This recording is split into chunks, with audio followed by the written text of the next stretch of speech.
Nagkita sa isang event sa Sorsogon sina Pangulong Bongbong Marcos at dating Vice President Leni Robredo. Detalye po tayo sa ulat on the spot ni Jonathan Andal. Jonathan? Kung nagkamayan sina Pangulong Bongbong Marcos at dating Vice President Leni Robredo dito sa Sorsogon City. Maiksi lang ang pagtatagpo ng dating magkalaban sa eleksyon 2022.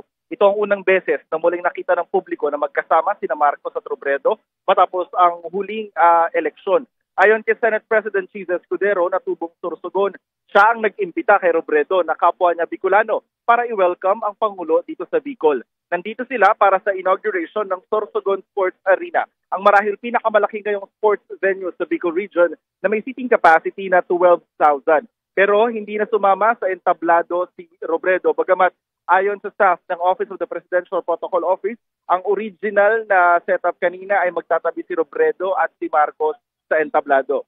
Sa halip, ang pangkasama ng Pangulo sa stage kanina ay si DPWH Secretary Manny Bonoan, Senator Cheese Escudero, Governor Jose Edwin Hamor at iba pang politiko.